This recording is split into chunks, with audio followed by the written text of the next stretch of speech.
Hey, it's Miko, and today's subject is follow up.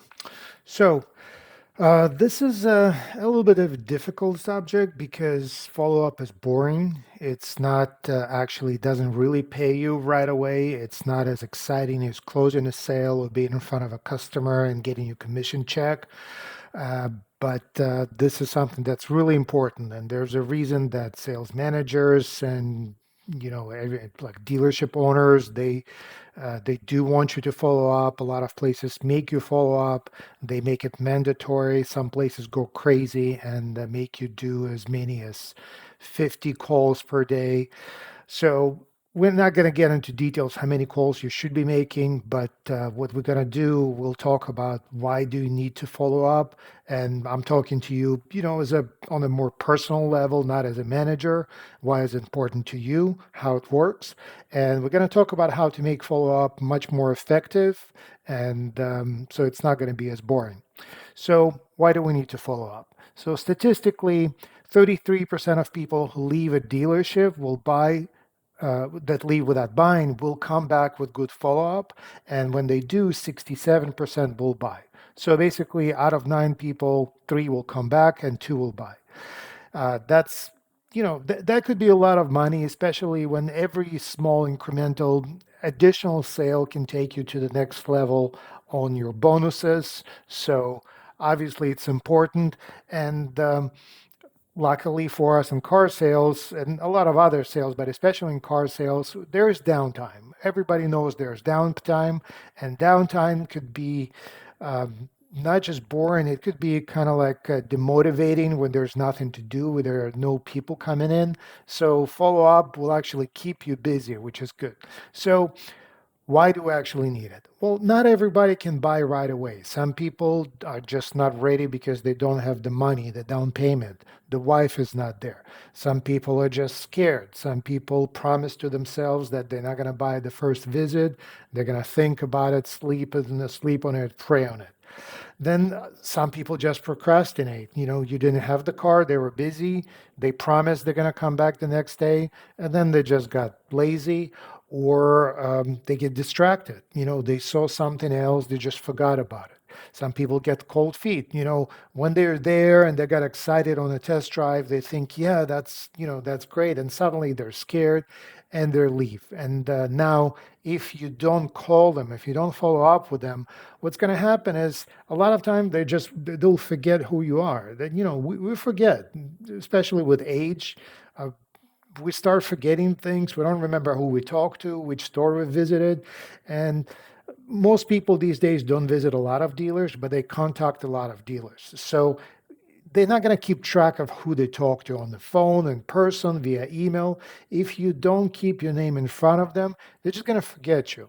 And it's really sad when, first of all, they can just forget that they test drove at your dealership. They're going to be driving somewhere else and they see that brand on the side of the road. They just walk in and buy a car. That's one thing. But another thing is that when they come back to your dealership, but you didn't follow up, they don't even remember talking to you, forget alone, remembering your name. And then you remember them and you see them buying a car from somebody else. That always hurts. So let's try to avoid that. So another statistic is that 90% of buyers are not being followed up. So that's an opportunity. You just have to follow up even a little bit. If you follow up just minimally, even if your follow up is not great, when you follow up and other people don't, you're already ahead of the pack. And you don't need to be the best in sales. The things with sales is you don't need to be the best. You just need to be slightly better than the other guy. And then there's a difference between first place and second place. So another thing that follow up is really good for, and I talk a lot about it like in goal setting and overall like how you treat your job as commission car sales. What's important is that you have something to do that you can track. So you can set a goal to make 20 sales and that's all great, but you don't really have control over it. You cannot say, okay, I'm going to make another sale today if nobody comes in. But what you can do is that you can say, I'm going to make 20 follow-up phone calls today. So you can actually achieve that. And the only thing that's going to stop you, that really, legit reason to stop you, is that somebody comes in to see you. And then obviously that's more important. So if you're really busy the whole day, yeah, I understand. did a few test drives, you met a few people, you sold a couple of cars, fine. But if you didn't sell any cars, if it's a normal car sales day when there's nobody comes in during the week, at least until like 3 p.m., then there's just no excuse not to follow up. And lastly, even when people do remember you and you do your job right and everything is fine, sometimes people are just not ready. And I had a sales manager, kind of like an old school, but he had a really good metaphor that he would say that imagine a turkey that you put on a grill or rotisserie or whatever. So it's been there, kind of like smoking for a couple of hours, and then you try to like stick it with a fork and the fork just bounces and just bends, and you try again and it just doesn't go in, it doesn't go in, but then suddenly the fork just goes right in and it's really smooth. And what it means is that sometimes these people, they're not ready today, not ready next week, the week after, and then suddenly you call them that seventh, 10th time, whatever, and suddenly they're like, yeah, I'm ready. I was just thinking about this car. I was just getting ready to go and shop for the car. Which dealership you from again? I'll see you in an hour. That happens all the time. All right. So let's talk about get to the business of how to follow up. So I have a kind of like a system that I worked out based on the changes that happen in the industry and in the world altogether. That for now, at least for in modern times, 2023, this system will work the best and will make you the most effective. It requires a little bit of work, but if you do this right, it's going to bring you much better results. So, first of all, before you get ready for follow up, you have to have something to give them. You have to have content. So, which means when you call them, it's not to call to say, are you ready to buy today? You call to say, to have something to offer. So, your call has a reason is to share information. You're going to have some content. What kind of content? There are a lot of options, and you just have to be a little bit of creative, but I'll give you a few ideas that are extremely simple. First of all, new arrivals, new inventory, new cars that come in, or some new used cars that arrive that might be interesting. Specials. So marketed stuff, whatever, but if you do have cars, it's easy, it's possible to create lease specials. You probably might have some new offers for lowered APR, so vented APR, might not be 0%, it will be better. Price changes, especially on used cars or even in new cars. You reduce the price for some model. My personal favorite is videos. New model came in, I record a test drive, I record some comparison, so it's going to be something that I can share with the customer. So when I call the customer, when I get them on the phone, I call them because I tell them, hey, great, I'm glad I caught you, I have something to share with you. Now, here's a little bit of a technique or tactic, whatever you want to call it. I'm going to tell them that I'm call them to share something with them, but right there, I'm going to stop and I'm going to go into questioning. So I will say, hey, I have some great news. I have some new information. By the way, are you still interested in that truck you were dealing with? Has anything changed since we spoke last time? Then I listen to answers. And once you really need to ask a couple of questions, listen, maybe elaborate, and you'll get an idea of what content might be best with this customer, if anything. And listen, a lot of times it's going to be, hey, I already bought a car. And don't get discouraged. This is good news for you. This is another customer you can mark as lost. You don't have to follow up with this customer. Your list gets simplified. All right. So you have something ready. You have a few options ready. You have to know what your inventory is, pick up a few cars that you're comfortable with or cars that you want to sell for whatever reasons, like used cars, or some specials or price reductions. A lot of times when I would work as a salesperson, I would talk regularly with my used car manager and I will ask him, like, what cars do you need to move? What are the cars that are really like, stale inventory and it's important for you to move that you priced low. So you might not make a lot of money on those cars, but this is something. And this is something you can kind of like when you call, you share insider information with the customer that, hey, listen, these cars nobody knows, but we really priced them low. If they don't sell, they're going to go to an auction. So, it creates rapport. There are a lot of things that it's going to work for you. All right. Another thing that's important, and I already kind of like hinted at it, that follow up has to be a combined approach. This is like in the military, you don't just send a tank or you don't just send infantry. Everything has to work together with air support, with artillery. So in follow up, this means that your phone call has to work combined with email and maybe text, okay, depending on how you're comfortable with text. Text is a little iffy for me, but I really like phone calls. But when I call somebody and I figure out what kind of offer I can share with them, I'm going to have an email, a template ready that I can send them. Hey, thank you for your time on the phone. This is what we discussed on. And then I can follow up on that email. And also, especially, and we'll talk in detail about voicemails, but when you leave a voicemail, that's that's also just as important and probably even more important, that the voicemail is just not to call and ask them to call you back. Nobody's going to call you back after voicemail. Just deal with it. But if you call them or if you leave a voicemail and say, I'm emailing you some special information, they're going to open that. So at least you get something. They're going to look at what you sent.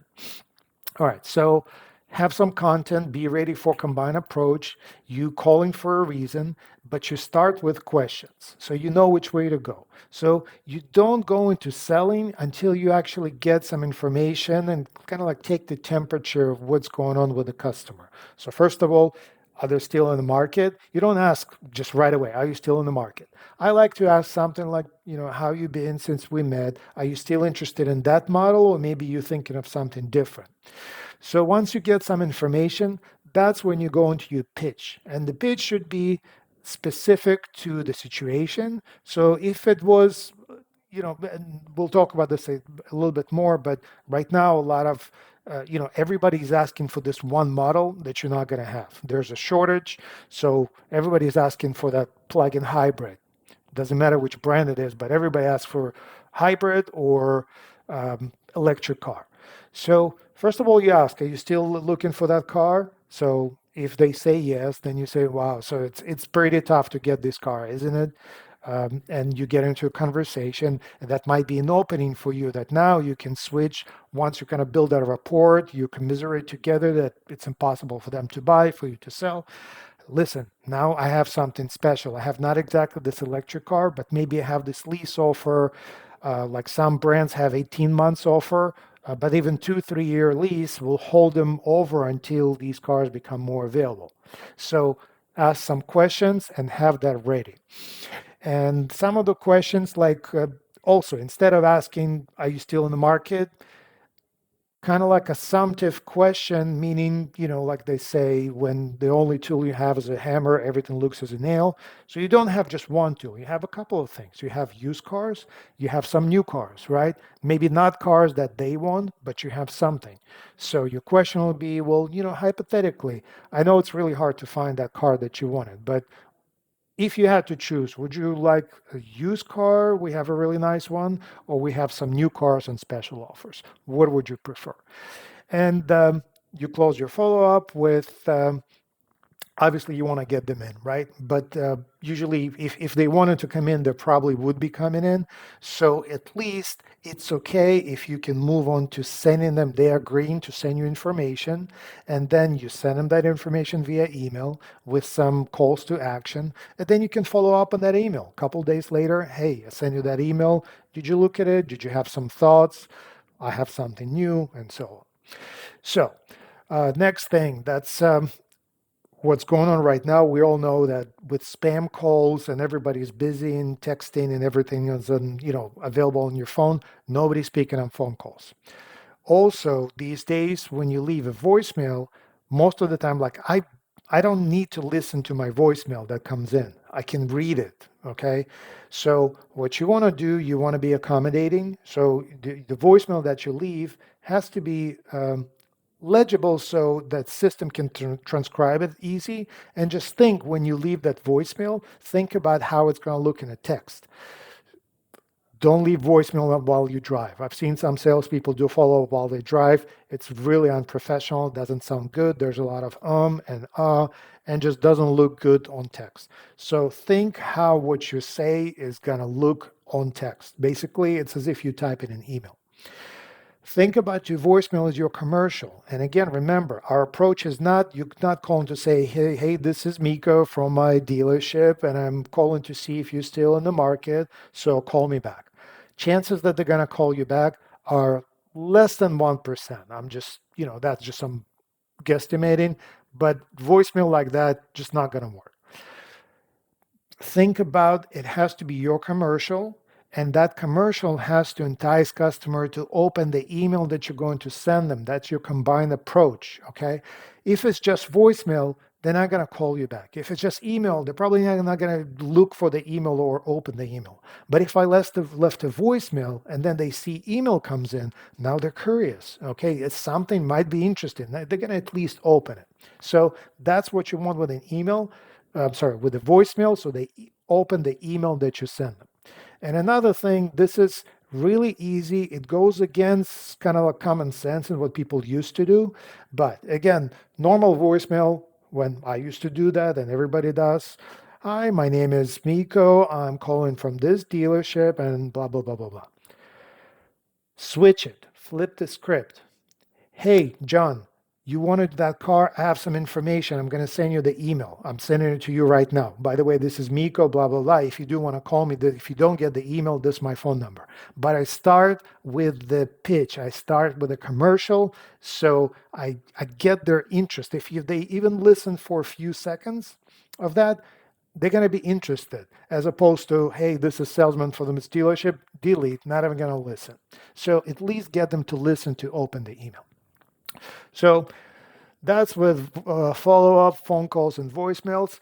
And next level is if, again, this is specific for what's going on with the market right now, but it can work for later when people, when there's a car that's hard to find, you're going to get most calls and inquiries about that car because if it was a car that's available, people would just go to the nearest dealership and buy it. But if it's a car that's hard to buy, they call and send emails to 10 different dealers, and then it's a question of who's going to be. Nobody's going to have that car, okay? But somebody will find a way to get this car to buy something else because people do buy cars. If there's like a model that sells for $10,000, $15,000 over a sticker and there's a 2-year waiting period, a lot of people not going to wait 10 years. They're going to, I'm sorry, 2 years. They're going to figure something out. They're going to lower their expectations. They're going to buy a different car. You could be the guy or the girl that sells them that car. You just have to find a way to explain to them what's worth what and build kind of like a value proposition. So, for example, let's talk again. I'll give you a quick example. It's a inquiry about a plug-in hybrid. Okay, you don't have that hybrid, and it will take 6 months to a year for you to be able to get that, if ever, right? And most dealership, if they're going to find it, it's going to be sold at a markup at a really high price. All you have to do is this. First of all, you ask, so you're still in the market, you're looking for that plug-in hybrid? I'm just curious, what's the reason you really want that car? What's the reason you're looking for electrical plug-in hybrid? What's the number one answer you're going to get from people? It's money. They're going to try to save money. Somebody will say environment, but most of it, 99%, it'll be money. Okay, that's great. It's a great choice. A lot of our customers look for that car to save money, but we actually a lot of our customers end up buying the gas version because once they do the math, they see that they can actually save a lot of money with a gas car compared to that hybrid. You know what I mean? And then you run some math. You have to be able to explain that math and to like give them the idea and have that calculation. And those calculations, I'm really bad with math, but I'm able to do that. So you can do that too. And this is how you do this. Just in 2 words, I'll tell you. Hybrid, let's say mileage per gallon is 40 miles per gallon. Gas version is 30. So let's say you calculate if customer drives 12,000 miles per year, which is average, they're going to spend on gas. You just calculate at this mileage at, let's say, $5 per gallon, they're going to spend $500 per year. If it's a gas, they're going to spend $650. So it's $150 difference. $150 difference. How many years it'll take to justify the difference in price. If the difference in price is 5,000, then how many years it will take to recuperate that investment? So that's basically the math you need to do. So you run that math with them, and then once you at least get them thinking, you follow up with an email with an offer on the car that you do have in stock. So keep your follow-up interesting, be creative, don't get bored with this because it's important and it sells cars. And right now, especially once cars are going to start coming in, not everything's going to go back in its previous level, but cars will going to start coming in. People going to start shopping, and you're going to know how to sell. So start practicing and start learning and get better. Thanks for watching.